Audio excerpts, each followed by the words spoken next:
Hello students, good morning everyone. तो chapter magnetic effect of electric current में आपके केवल और केवल दो टॉपिक बचे हुए थे। एक है इलेक्ट्रिक मोटर और एक है इलेक्ट्रिक जनरेटर। तो आज हम इलेक्ट्रिक मोटर पढ़ लेते हैं और उसके बाद पढ़ेंगे इलेक्ट्रिक जनरेटर। ठीक है, तो अप्रोक्सीमेटली आपका सिलेबस कंप्लीट हो चुका है। सोर्सेज ऑफ एनर्जी उसमें बहुत सा पार्ट हटा दिया गया है, कुछ 2 या 3 टॉपिक उसमें छोड़े गए हैं। तो उनको हम जब फेस टू फेस क्लासेज होंगी तभी पढ़ेंगे, क्योंकि बिल्कुल थ्योरी है, उसमें मैं समझाने का यानी कुछ भी नहीं है। जस्ट जैसे एसएस वगैरह पढ़ते हो आप कि बुक में से लाइनें पढ़ी और उसका मीनिंग बता दिया, इस तरह के वो टॉपिक हैं। जो मेन आपका ये समझिए कि फिज़िक्स के जो टॉपिक हैं वो उनमें से एक टॉपिक इलेक्ट्रिक मोटर है, जिसको आज हम पढ़ेंगे। इससे रिलेटेड ऐसा कोई क्वेश्चन पेपर आपको किसी भी ईयर का नहीं मिलेगा जिसमें इससे रिलेटेड क्वेश्चन ना आया हो। तो इससे रिलेटेड क्वेश्चन 100% आना ही आना है। तो कई बार तो क्या होता है कि 5 मार्क्स का डायरेक्ट मोटर के ऊपर आ जाता है, लेकिन 5 मार्क्स का डायरेक्ट मोटर के ऊपर आना थोड़ा सा जो पॉसिबिलिटीज़ हैं वो कम है, लेकिन इससे रिलेटेड यानी इसके अंदर से क्वेश्चन पूछा जाना ये 100% कन्फर्म है कि एक क्वेश्चन यहाँ से आए ही आएगा। तो आइए शुरू करते हैं टॉपिक इलेक्ट्रिक मोटर। तो सबसे पहले मैं आपको बता देता हूँ कि आपको जो ये वीडियो है, इस वीडियो के राइट साइड में एक एरो है छोटी सी, उस एरो पे क्लिक करोगे। जब इसको पोर्ट्रेट मोड में यानी ऐसे फ़ोन को ऐसे करके देखोगे तो राइट साइड में एरो होगी, उस एरो पे क्लिक करोगे तो नीचे आपके कुछ लिंक वगैरह खुल जाएंगे। तो उसमें एक ब्लू या ग्रीन कलर का लिंक आपको नज़र आएगा, उस पर जब आप क्लिक करोगे तो वहाँ पे इसकी PDF फाइल मैंने बना के डाल रखी है, वो आपको मिल जाएगी। PDF फाइल यानी क्या लिखना है, कैसे लिखना है, कितना लिखना है, अगर ये मोटर डायरेक्ट पेपर में आ जाए तो वो सारा इसमें मैंने लिख रखा है। डायग्राम वगैरह भी बना रखे हैं, लेकिन ऐसा नहीं है कि आप डायग्राम नहीं बनाओगे, आप बोर्ड से भी डायग्राम बनाओगे। ठीक है, तो शुरू करते हैं इलेक्ट्रिक मोटर। तो सबसे पहले बात करती है इलेक्ट्रिक मोटर। ऐसा शायद कोई स्टूडेंट नहीं होगा जिसने मोटर नहीं देखी हो। घर में जो पानी के लिए मोटर यूज़ की जाती है, पंपिंग का जिसका काम होता है, देखी होगी सभी ने देखी होगी। चलिए, हो सकता है किसी ने ना देखी हो, लेकिन फ़ैन तो हर घर में होगा। तो फ़ैन जो चलता है उसमें भी क्या यूज़ होती है, इलेक्ट्रिक मोटर। तो वो मोटर कैसे काम करती है, वो है क्या, तो आपको साफ साफ नज़र आ रहा है कि वो एक मशीन है। क्या है वो? एक मशीन है। लिखिए, an electric motor is a machine which converts electrical energy into mechanical energy.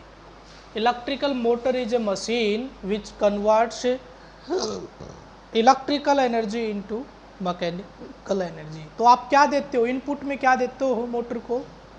Electrical energy. Output में क्या मिलता है आपको? कोई ना कोई वर्क मिलता है, कोई ना कोई काम मिलता है, जिसको हम बोलते हैं मैकेनिकल एनर्जी। तो ऐसी मशीन जो इलेक्ट्रिकल एनर्जी को मैकेनिकल एनर्जी में बदले, उसको क्या बोलते हैं? इलेक्ट्रिक मोटर बोलते हैं। तो ये जो इलेक्ट्रिक मोटर है ये किस प्रिंसिपल पे काम करती है, इसका प्रिंसिपल क्या है? तो इस टॉपिक से जस्ट पहले जो मैंने आपको एक टॉपिक करवाया था वो था force on A current carrying conductor when placed in magnetic field. अगर हम करंट कैरिंग कंडक्टर को एक मैग्नेटिक फील्ड में रख देते हैं तो कोई ना कोई फोर्स एक्सपीरियंस करता है, and the direction of that force is given by Fleming's left hand rule. किससे दी थी? फ्लेमिंग्स के लेफ्ट हैंड रूल से। क्लियर है? डायरेक्शन ऑफ फोर्स किससे निकालते हैं? फ्लेमिंग्स लेफ्ट हैंड रूल से। तो वहाँ पे मैंने याद करवाने के लिए ये भी आपको बताया था कि फ्लेमिंग्स लेफ्ट हैंड रूल कहाँ पे यूज़ होता है? मोटर में। राइट हैंड रूल कहाँ पे यूज़ होता है? जनरेटर में। ठीक है, तो जनरेटर में क्या निकालना होता है? हम देते क्या? उसको मैकेनिकल वर्क यानी मैकेनिकल एनर्जी देते हैं, निकलती क्या है? Electrical energy. तो जो निकलेगा उसकी डायरेक्शन नहीं पता होता, तो उसकी डायरेक्शन निकालने के लिए हम क्या यूज़ करते हैं? Right hand rule. और यहाँ पे हमें क्या नहीं पता होता? फोर्स यानी इनपुट तो दे दी हमने मशीन को या मोटर को, लेकिन वो घूमेगी किस डायरेक्शन में, इधर रोटेट करेगी या इधर रोटेट करेगी, तो वो डायरेक्शन नहीं पता होती, उसके लिए क्या यूज़ करते हैं, Fleming's left hand rule. Clear है। चलिए नेक्स्ट हेडिंग, यहीं पे जो इलेक्ट्रिक मोटर है ये तो मेन हेडिंग थी, उसके बाद एक सब हेडिंग बनाइए यहाँ पे और उसमें लिखिए प्रिंसिपल। प्रिंसिपल, और प्रिंसिपल क्या है, when A current carrying conductor is placed in magnetic field, when A current carrying conductor is placed in magnetic field, then it experience a force, then it experience a force, full stop. The direction of force is given by Fleming's left hand rule. The direction of force is given by, sorry, direction of force is given by Fleming's left hand rule. Clear है। तो थोड़ा सा concept को हम समझ लेते हैं, उसके बाद आगे चलेंगे।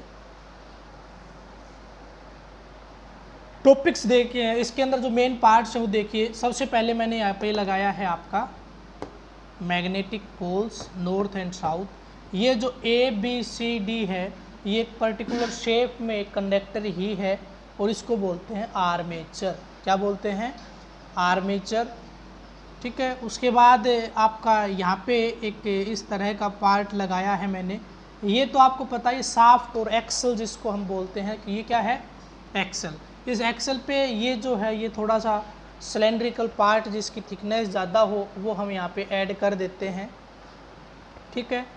ये जो पार्ट है इसके साथ साथ रोटेट करता है, किसके साथ साथ, आर्मेचर के साथ साथ। उसके बाद आती हैं आपके यहाँ पे ये R1 और R2, ये हैं आपकी स्प्लिट रिंग्स। यहाँ पे लिखा है मैंने, क्या है ये, स्प्लिट रिंग्स। स्प्लिट रिंग्स ये सेमी कंडक्टिंग मटेरियल की बनी होती हैं और ये जो रिंग हैं ये इसके साथ साथ रोटेट करती हैं। ठीक है। तो ये जो पार्ट होता है इसका ये वाला, इसको कोम्यूटेटर बोलते हैं। इसको क्या बोलते हैं, कोम्यूटेटर। तो कोम्यूटेटर के साथ ये क्या करती है, रोटेट करती है। उसके बाद आती है carbon brushes B1 and B2। क्या है ये, कार्बन ब्रशेज। तो ये जो कार्बन ब्रशेज हैं इसका केवल एक ही काम है, इनको स्प्रिंग की हेल्प से इन रिंग के ऊपर R1 और R2 के ऊपर ऐसे प्रेस कर दिया जाता है, यानी दबा के रखी जाती है। कौन दबा के रखते हैं, स्प्रिंग। और इसको हम देते हैं क्या, इलेक्ट्रिक कॉन्टैक्ट, यानी जो करंट है वो कहाँ देते हैं, B1 और B2 को। तो ये जो B1 और B2 और ये बाकी का जो सर्किट है ये तो हो गया नॉन रोटेटिंग पार्ट, और ये अंदर वाला जो है ये सारा हो गया रोटेटिंग पार्ट। R1 R2 ये शाफ्ट एक्सल वगैरह जो भी है सब कुछ क्या हो गया आपका, रोटेटिंग पार्ट। तो आप मेरे को ये बताइए, एक रोटेटिंग पार्ट और एक नॉन रोटेटिंग पार्ट, और हमें उसको एक वायर के हेल्प से जोड़ना है, तो क्या पॉसिबिलिटी है, वो तो घूमने, जब वो रोटेट करेगा तो वायर उसके साथ क्या हो जाएगा, ऐसे ऐसे गोल गोल उसके साथ से वाइंड हो जाएगा, और ऐसे में क्या होगा, जिसको आप बोलते हो बल चढ़ जाना ना, ऐसे में वो वायर क्या हो जाएगा, टूट जाएगा। तो इस कॉन्टैक्ट को रोटेटिंग और नॉन रोटेटिंग पार्ट्स के बीच में कॉन्टैक्ट करवाने के लिए किन का यूज़ किया जाता है, कार्बन ब्रशेज का। किसका यूज़ किया जाता है, कार्बन ब्रशेज का। ये डायग्राम और वो डायग्राम सेम है, बस केवल और केवल अभी मैं जब वर्किंग समझाऊंगा तब आपको पता चलेगा इसमें डिफरेंस क्या है। शायद आप देख रहे हो इसका नाम ABCD दे रखा है और उसका नाम इधर से ABCD ऐसे दे रखा है। क्लियर है। चलिए अब देखिए, जो कंस्ट्रक्शन होती है उसमें सबसे पहला काम है इसका आपका मेन पार्ट्स लिखना। क्या है, मेन पार्ट्स लिखना। तो मैं आपको थोड़ा सा पहले समझा देता हूँ, उसके बाद लिखेंगे मेन पार्ट्स को। पहले समझ लीजिए, ध्यान से वीडियो को देखिए। देखिए होता क्या है, ये हो गया एक करंट कैरिंग कंडक्टर, किस में रखा है, मैग्नेटिक फील्ड में। Then it experience a force. तो सबसे पहले यहाँ पे हम क्या लगाते हैं, फ्लेमिंग्स लेफ्ट हैंड रूल लगाते हैं। तो according to Fleming's left hand rule क्या था, फादर मदर चाइल्ड। करंट की डायरेक्शन पता है और मैग्नेटिक फील्ड की डायरेक्शन पता है। मैग्नेटिक फील्ड की डायरेक्शन को किससे लिखते हैं, B से लिखते हैं। तो ये होगी मैग्नेटिक फील्ड की डायरेक्शन और ये होगी आपकी करंट की डायरेक्शन। यूज़ कीजिए, ऊपर की तरफ करंट की डायरेक्शन, ऊपर की तरफ इसमें देखूं तो ऊपर की तरफ करंट की डायरेक्शन और उधर क्या है, मैग्नेटिक फील्ड। यही है ना डायरेक्शंस, ध्यान से देखिए यही है। तो अंगूठा कहाँ है, perpendicular inward to the plane of paper. तो यहाँ पे जो फोर्स है वो perpendicular inward to the plane of paper आया। चलिए मैं इसको ऐसे कर देता हूँ। परपेंडिकुलर इनवर्ड का मतलब समझते हो ना, ऐसे आएगा force perpendicular inward to the plane of paper, अंदर की तरफ, यानी ऐसे लग रहा है, अंदर की तरफ लग रहा है। अब यहाँ पे लगाइए फ्लेमिंग्स लेफ्ट हैंड रूल, तो मैग्नेटिक फील्ड की डायरेक्शन वही लेकिन करंट की बदल गई। यहाँ पे मैग्नेटिक फील्ड इधर और करंट नीचे और मैग्नेटिक फील्ड इधर। अब की बार अंगूठा कहाँ रहा आपका, बाहर की तरफ, तो यहाँ पे क्या आएगी आपकी perpendicular outward to the plane of paper. यहाँ पे जो डायरेक्शन आई वो क्या आई, perpendicular outward to the plane of paper. अब ये फोर्स और ये फोर्स दोनों क्या है, एक दूसरे के अपोजिट है। मैग्नीट्यूड की बात करें तो दोनों का क्या रहेगा, सेम। मैग्नीट्यूड क्या रहेगा, सेम। अब देखिए मेरे पास इस तरह का कुछ है कि ये मेरे पास एक आर्मेचर है, ठीक है।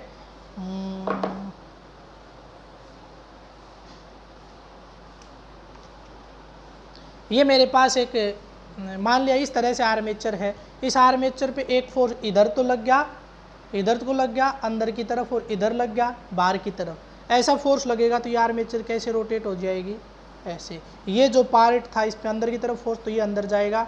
ये जो पार्ट था इसके ऊपर बाहर की तरफ फोर्स, तो ये बाहर आएगा। ऐसे करके ये घूम जाएगी। यस और नोट। तो यहाँ पे क्या होता है, ये जो फोर्स होते हैं, ये फोर्स होते हैं, ये अपोजिट एंड्स के ऊपर लगे हुए होते हैं, तो इसको बोलते हैं आर्म ऑफ कपल।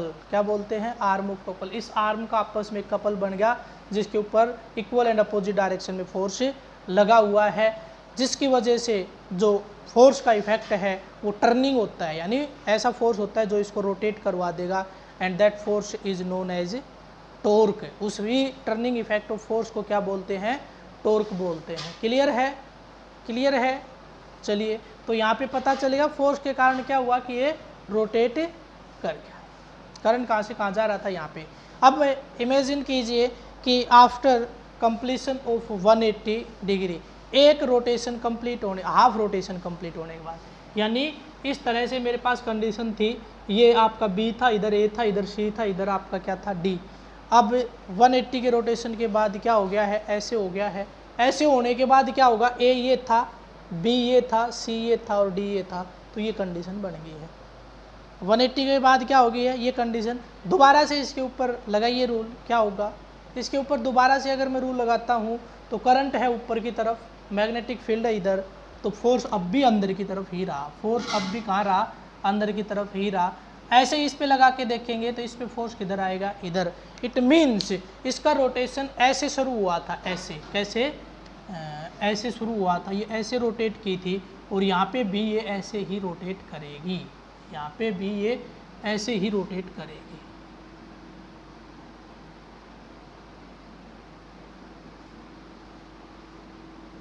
यहाँ पे भी इसका रोटेशन कुछ ऐसा ही रहेगा। क्लियर है। तो ये मैंने रोटेशंस बता दिए, दोनों में रोटेशंस यानी फोर्स की डायरेक्शन सेम आई है। करंट भी आपका वैसे देखा जाए सेम है, लेकिन अंदर देखें तो पहले कहाँ से कहाँ जा रहा था, ए बी सी डी, लेकिन अब कहाँ जा रहा है, डी सी बी ए। लेकिन बाहर वाले सर्किट में वही है आपका, इधर से इधर ऐसे था, तो ऐसे ही आपका रहेगा, ऐसे ही आपका रहेगा।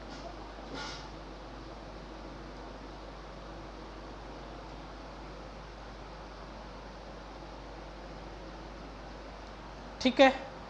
चलिए, एक छोटा सा कॉन्सेप्ट जो था वो शायद ये था कि यहाँ पे अगर देखें B1 B2 भी नहीं बदले और R1 R2 भी आपके नहीं बदले, ऐसा मैंने यहाँ पे दिखा रखा है ना, ऐसा ही दिख रहा होगा आपको भी। लेकिन एक्चुअल में होना तो ये चाहिए कि R1 और R2 की पोजीशन बदल जानी चाहिए, बदल जानी चाहिए कि नहीं, क्योंकि ये तो इसके साथ रोटेट करते हैं। हाँ डेफिनेटली, तो आप थोड़ा सा चेंजमेंट कर लीजिए। B1 और B2 बदलेंगे नहीं, लेकिन ये R2 और ये R1 हो जाएगा। मैंने इसको सेम लिख दिया था, ठीक है। आपका जो PDF है उसमें भी ऐसे ही मिलेगा, तो उसको भी आप चेंज कर लेना। बाई मिस्टेक हो गया ये मेरे से, उसको चेंज कर लेना R2 R1 में, बाकी सब कुछ सही है, ठीक है।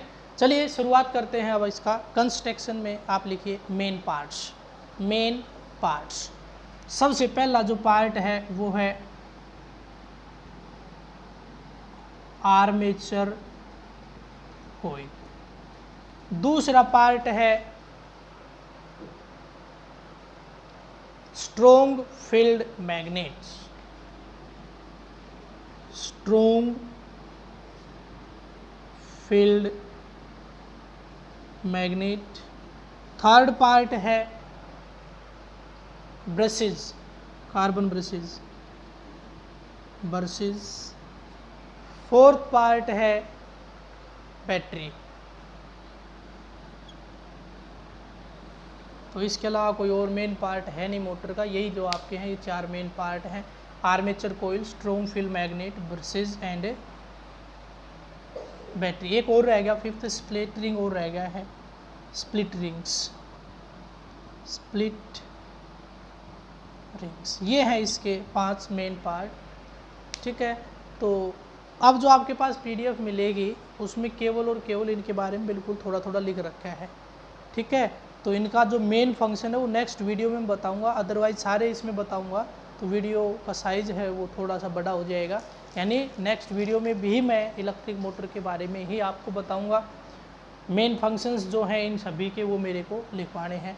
लेकिन अगर ये टॉपिक आपका पेपर में आ जाता है तो इसमें क्या लिखना है, यानी 5 नंबर में अगर ये आ जाता है या 4 नंबर में, 3 नंबर में अगर ये आ जाता है तो इसमें क्या लिखना है, बिल्कुल थोड़ा थोड़ा लिखना होता है इन पार्ट्स के बारे में। तो जो बिल्कुल थोड़ा थोड़ा लिखना होता है वो मैंने PDF में लिख रखा है। तो सबसे पहला जो पार्ट है वो है armature coil.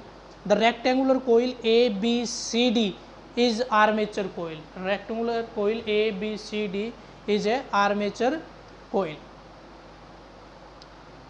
Consisting of large number of turns, consisting of a large number of turns. यानी ये एक बार नहीं, बहुत सारे वायर्स, देखा होगा ना जब पंखा वगैरह जल जाता है तो उसमें वायर कॉपर के बहुत सारे निकलते हैं, वही है वो आर्मेचर कोयल ही होता है। उसके ऊपर ये जो एक फ्रेम होता है, मेटालिक फ्रेम, उसके ऊपर उसको ऐसे ऐसे ऐसे ऐसे क्या किया जाता है, वाइंडिंग उसके ऊपर कर दी जाती है, जिसको क्या बोलते हैं, आर्मेचर कोयल। जो नीचे मेटल होता है जिसके ऊपर इसकी वाइंडिंग, स्लॉट्स के ऊपर, भाई किसी की वाइंडिंग करोगे तो नीचे किसी कोई पार्ट भी तो चाहिए, जैसे कोई कुछ लपेटना है तो वो इसके ऊपर ही लपेटोगे। तो जिसके ऊपर ये वाइंडिंग की जाती है वो स्लॉट्स होते हैं, और किस मटेरियल के होते हैं, सॉफ्ट आयरन के। किसके होता है, सॉफ्ट आयरन का। तो large number of turns of copper wire और सॉफ्ट आयरन, सॉफ्ट आयरन के ऊपर बहुत सारे कॉपर वाइंडिंग या कॉपर टर्न्स होते हैं। उसके बाद आता है strong field magnet. The armature coil rotated between 2 poles of north and south of a strong magnet, 2 poles of a strong magnet. उसके बाद आता है आपका split ring. The 2 ends of the coil are welded to 2 semiconductor metallic rings R1 and R2। 2 and हैं इसके armature कोयल के, वो इसके साथ वेल्ड कर दिए जाते हैं, वेल्ड कर दिए जाते हैं। यानी इसको यहाँ पे, इसको यहाँ पे, इसको यहाँ पे, इसको यहाँ पे वेल्ड कर दिया। वेल्ड कर दिया मीन्स ये रिंग इसके साथ घूमेगी। स्प्लिट रिंग है वो किसके साथ रोटेट करेगी, इसके साथ रोटेट करेगी। क्लियर है, चलिए उसके बाद आता है brushes. 2 carbon brushes B1 and B2 are in contact with the split ring R1 and R2 which provides electrical connections from the outer circuit to the armature. जो आर्मेचर और आउटर सर्किट का electrical connections करवाते हैं। उसके बाद आते हैं battery.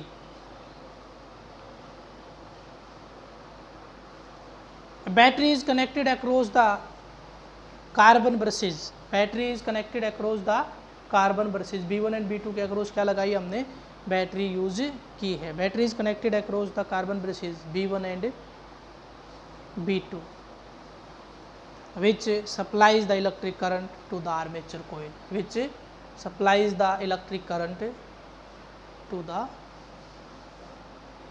armature coil। अब आते हैं इसकी वर्किंग। नेक्स्ट हेडिंग बनाइए वर्किंग। जो वर्किंग मैंने बता दिया ये कैसे काम कर रहा, रोटेट कर रहा था, रोटेट करने को हम यूज़ कर लेते हैं। ये शाफ्ट रोटेट करेगी और इस रोटेशन है ये मैकेनिकल एनर्जी है, इसको हम डिफरेंट पर्पजेज़ के लिए यूज़ कर लेते हैं। पर्पजेज़ क्या क्या हो सकते हैं वो अभी थोड़ी देर में बताऊंगा मैं। नेक्स्ट जो हेडिंग रहेगी वो यही रहेगी, इसको कहाँ पे यूज़ हम करते हैं। तो पहले वर्किंग आप नोट कर लीजिए, वैसे मैंने बताया है तो उसके अकॉर्डिंग ही मैं लिख रहा हूँ। All the parts of electric motor are connected as shown in figure। All the parts of motor are connected, सभी पार्ट्स इस मोटर के आपस में कनेक्ट किए जाते हैं। कैसे किए जाते हैं? जैसा कि इस फिगर में शो कर रखा है। As the current is flows through the armature coil A B C D, as the current is start flowing in the armature coil A, B, C, D, then the different or opposite arms of a armature coil experiences a force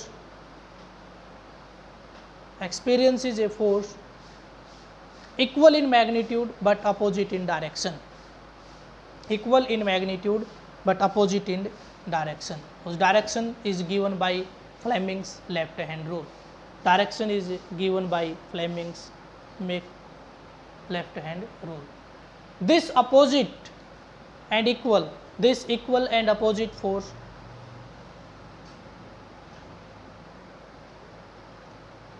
makes the coil to rotate about its axis. After 180 degree rotation, the position of the arms of the armature coil, are changes with respect to magnetic poles as shown in figure. Means the position of AB and CD are reverses. The positions of AB and CD are reverses, and the direction of current in the armature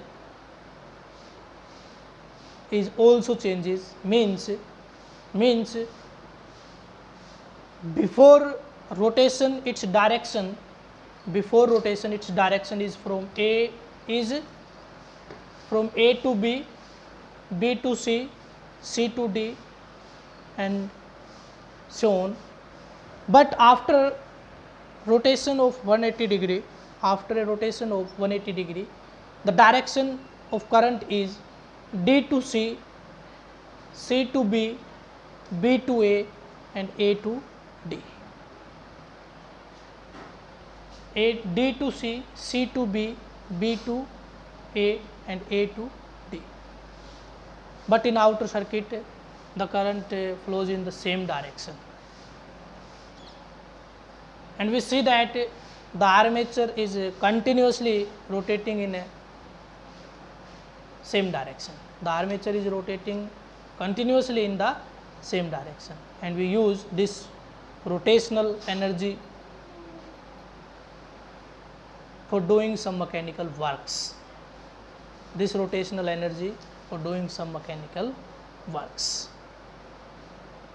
Uses of electric motor. Electric motor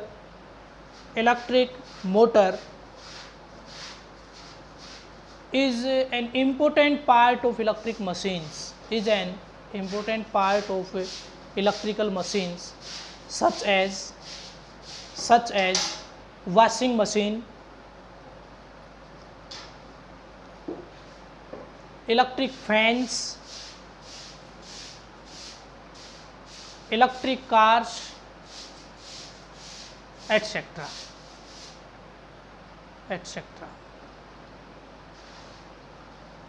तो ये जो आपका मैंने अब फिर बता रहा हूँ, आपका जो PDF है, जो मैंने अब बोला है, ये सारा का सारा आपको जो वीडियो के नीचे लिंक है, कैसे मिलेगा वो लिंक? फ़ोन को इस पोजीशन में पकड़ के, और जब वीडियो इतने साइज़ में चल रहा होगा तो उसके राइट साइड में एक छोटी सी एरो मिलती है, उस एरो पे क्लिक करोगे तो वहाँ पे कुछ डिस्क्रिप्शंस खुल जाएंगे।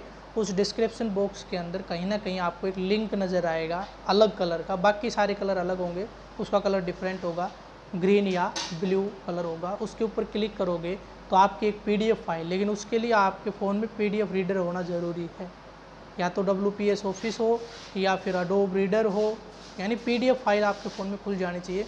जैसे उस पर क्लिक करोगे तो वो आपका सारा डायग्राम वगैरह जितने भी हैं वो सारे इसमें से हो जाएंगे। लेकिन मैंने आपको एक चीज़ ज़रूर बताई है, उस डायग्राम में आपको थोड़ा सा चेंजमेंट कर लेना है। यहाँ पे क्या है, R1 और R2 सही है बिल्कुल, लेकिन यहाँ पे उल्टा करना है, R2 R1, उस जो आपका लिंक है उसमें ये R1 और R2 ही रह गया, लेकिन ये होगा क्या, ये R2 हो जाता है और ये R1 हो जाता है after completion of 180 degree rotation. तो आज के वीडियो में इतना ही। थैंक्स।